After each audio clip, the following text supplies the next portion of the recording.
afternoon and thanks for joining us. I'm Judy Simpson. There's a small insect causing big damage to soft fruits such as raspberries and blueberries. It's called the spotted-winged Drosophila, or SWD for short. SWD is new to our area, but it's spreading fast. And while it is related to the common fruit fly, the SWD has one big difference. University of Vermont Extension fruit and berry specialist Vern Grubinger spoke with Across the Fence to provide practical information about SWD to both commercial and backyard growers. Spotted-winged Drosophila, or SWD, is a little fruit fly. Not unlike what you would find in your kitchen when you have banana peels or other items in your compost. The difference is this fruit fly has a saw-like egg-laying appendage that lets it puncture intact ripe fruit and lay an egg in it. It can't get into very thick-skinned fruits like apples or even softer fruits that have a tougher skin like a tomato, but it really gets going on raspberries and blueberries and fruits like that. So the crops of greatest concern are fall raspberries, because SWD tends to build up throughout the season, the late maturing blueberries, and things like peaches and cherries, which we don't have that much of in Vermont, but some people do grow them. We don't want to scare anybody about this new pest, but we do want you to be informed about what cultural practices can be effective in protecting your fruit crops against it. Just like other insect pests that growers and gardeners have managed for many years, it takes attention to detail and knowing the life cycle of these organisms, but it is possible to grow the vulnerable fruits in Vermont, and we're going to get even better at managing this pest as time goes on. This is a roll of insect netting. Many growers and gardeners are familiar with something called floating row covers, which has been used to protect crops against insects and also to create a warmer, more humid growing environment. You can use a floating row cover over your vulnerable crops, but insect netting is a little different in that it's somewhat more durable, and it's specifically designed with a small mesh to keep the pests out. In the case of spotted-winged Drosophila, the mesh has to be smaller than 1 millimeter squared. So make sure and get the specifications of any material before you buy it so that it really will exclude the pest. Obviously, it has to go on before the fruits start to ripen and the pest is attracted to the crop. You don't want to put it on any earlier because you want to have pollinators get access to the flowers so that you'll get fruit, but delaying after fruit starts to ripen runs the risk of having the pest already in there laying eggs. Take, for example, these blueberries right here. They're still immature. They're green. There's nothing ripening, so there's no risk of infestation yet from SWD. It's only once they first start to ripen that you want to get the netting on, and after harvest, you want to take the netting off as soon as possible so it doesn't photodegrade and it'll last many years. As soon as any berries start to ripen, the netting should be on to prevent the spotted-winged Drosophila from attacking fruit. When you put the netting up, it's important to make sure that all of the edges and the entranceway are sealed, because any little opening will allow the pest to go in and defeat the purpose of having the net. If you have a structure that's been used for bird netting, for example, it may be suitable for hanging up the insect netting. And in fact, if you haven't had bird netting, you may get double duty out of the insect netting by also keeping the birds off. So although it's an expensive investment up front, if you take care of the netting and it lasts many years, you'll be paid back in a lot of sound fruit that would have otherwise been lost. The design of traps for spotted-winged Drosophila has been evolving very fast as researchers learn more about how to capture this pest and what it's attracted to. This is the current trap design that extension folks in New England are using to trap for spotted-winged Drosophila. Sometimes trapping is done just to monitor the population, but it's possible that using enough traps, perhaps one in every blueberry bush or every other, or one every 20 or 30 feet, we don't know yet, it could be possible to actually trap out the spotted-winged Drosophila and reduce the damage to the fruit. These traps are something that anybody can make because they use readily available materials like plastic red cups from the supermarket and black electrical tape from the hardware store, as well as wire and another little cup that's used often for dressings at delis and things like that. The idea here is that the pest is attracted to this black on red combination. And by drilling 1/8 inch holes, you allow this small insect to get in while keeping larger pests out, or larger bugs that may be attracted to the bait. The bait, in this case, is a little solution that's fermenting. So it's made from a combination of whole wheat flour, water, sugar, and yeast. So it's the yeast odors that really attract the pest, but you have to give it something to live on, and so it continues to give off odors.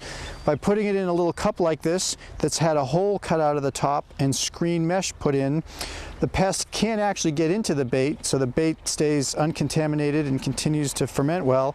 And the pest is then attracted to the second part of the bait, which is a drowning solution. So inside the cup, about an inch or so in the bottom, you would place a mixture of inexpensive red wine and apple cider vinegar, roughly 50-50. That goes in. It's also attractive to the spotted wing Drosophila, but not as much as the yeast, so the combination together is a very powerful bait.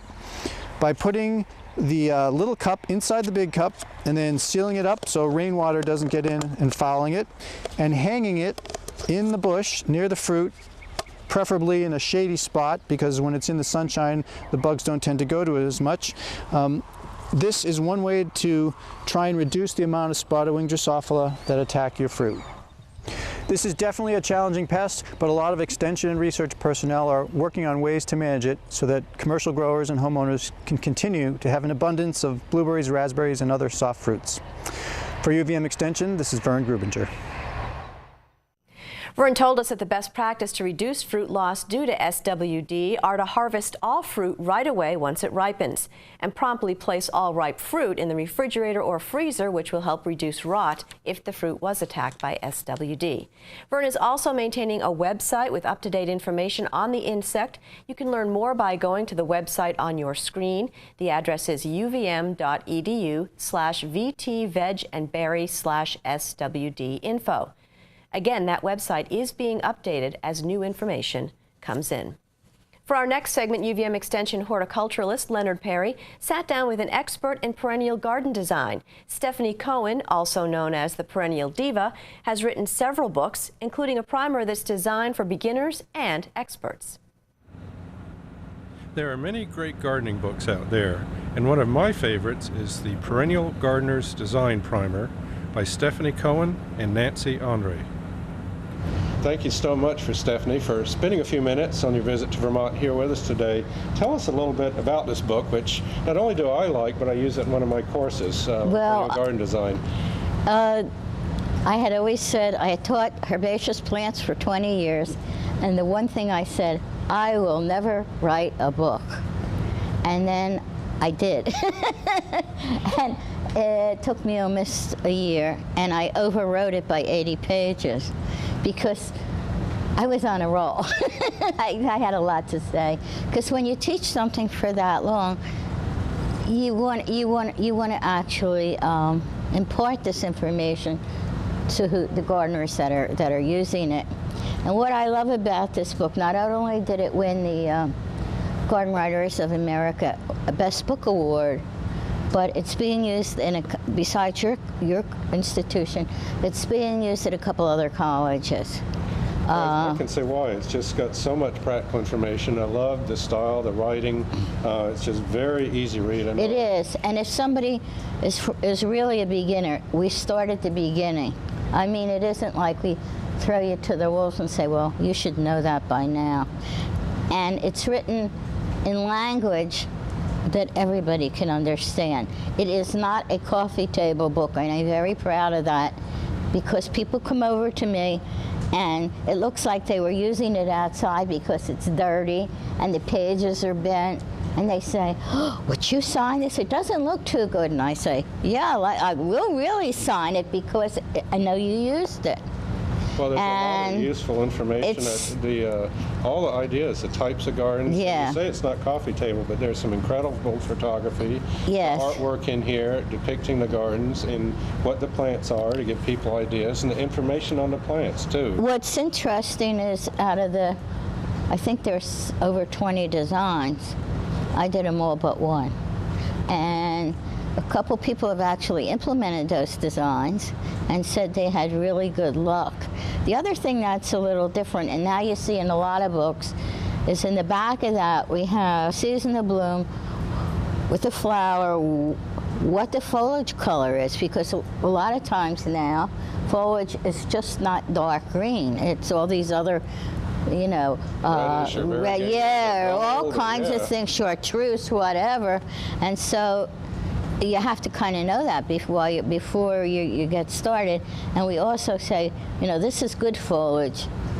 You know, to me, this is one of this table in the back is one of my favorite, and I use this for examples because you have the light and the soil, the bloom time, so you can, and it's all visual, so you can really look at it, and you can tell, oh, that must be purple flowers in the middle of summer, and you got the height. It's all in one chart, so I know, it's very useful. What happened when we wrote the book, a lot of people came over to me and said, we can't find these plants yet, and I said, that's because I wrote it for the long run. I didn't pick everything that was just out then. I was looking ahead to make sure that it stayed au courant, as they say. Well, there's a lot of great plant examples in here too, so you don't have to, like you said, know the plants. You can be a beginner and use it, but you can be more advanced and I've always had get ideas too. professionals that have never designed a perennial garden, and some of them are landscape designers, landscape architects, that have used that to learn. Well, it's a great book, Stephanie, and I just want to thank you so much for a few minutes today to tell us a little bit about it. And my pleasure. I hope viewers will look for it in either online or in their local bookstores. For University of Vermont Extension, I'm Leonard Perry. Our thanks to both Leonard and Stephanie for sharing time with us. In our final segment of the day, we visit a new farming couple. They've worked very hard to grow their business, but faced the challenge of owning farmland. Across the Fence's Keith Silva has our report. Christine Burke and her husband Adam Ferris operate Blue Heron Farm in Grand Isle. They raise organic vegetables, poultry, and eggs. They also raise animals for fiber. They sell their products wholesale and at farmers markets and through a 50-member CSA. Burke didn't grow up on a farm, and it wasn't until she and Adam started growing food for their own wedding that they got the idea to become farmers. We raised the chicken, we raised all the food. Our wedding was in August. We started going to farmers market and we're like, we could do this. And then a friend had asked us, well, what's the name of your farm? And so my husband had said, oh, Blue Heron Farm, because the herons would always fly over us. And then after our wedding, we realized we needed to find our own land to farm. And that's when we came here and we're like, this is it. Like, we're farming, like, we're doing it. And that week we bought an old 81 Ford for $350 and got a Sears rototiller that we broke twice, and then got a better tiller and started doing it. Blue Heron Farm wasn't much more than an open field when the couple began farming here in 2004. Neither one had a farming background, nor did they have much capital to invest in their new business. We're a first-generation farm, and we didn't have farmland given to us or be able to inherit or buy from our parents or buy from our grandparents. So we had to go look for land, and so we used the land trust as like the South Yarrow Land Trust to call them and say, hey, is there land open? Can we just rent land from somebody until we kind of figure out what we're doing? And then just advocating for our little farm. Burke and Ferris have worked hard to grow their farm, always keeping in mind that they wanted to remain sustainable and grow at their own speed. Everything was going well until a few years ago when they learned that the 30 acres of land that they were leasing was going to be sold. We got a hold of John Ramsey, the Vermont Land Trust, and say, hey, what if we conserved this land? And that would make it more affordable for us to buy, because the land is not affordable in Grand Isle County for farmers. And so we looked into it, and we applied with VHCB and NRCS for their program, the conservation program. And we did our pitch, and it's one of the smallest parcels they've actually done, the 30 acres. They usually do much bigger property. But because we're in Grand Isle County and things are getting chopped up and we're diversified, we're doing a lot on 30 acres, and that's sustainable, they really liked the project. And so they agreed to fund the conservation part of it. And then our community has rallied behind us to raise the other part of the conservation funds, which has been wonderful. And so we'll be able to buy this land for the agricultural value, not the residential value. Having achieved their goal of becoming farmers, Burke and Ferris are now reaching another goal. They're going to own their own land. Like, I feel like buying our land this year and having that security and that's putting us over the hump. We're going to be able to afford the mortgage with the farm. We're going to be able, like, the farm is paying its bills, and we're almost there. This land will be affordable for if my girls want to farm down the road, or other people want to farm, which is great because that's what we needed and we got, and we'll be able to pass that on because it's really important to us. For this farm family, raising crops and animals is only the first step to establishing something for the next generation to grow on. In Grand Isle, I'm Keith Silva with Across the Fence.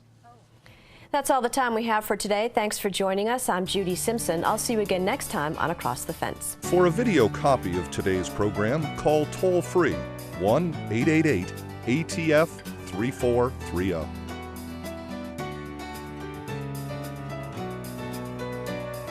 Across the Fence is brought to you as a public service by University of Vermont Extension and WCAX-TV.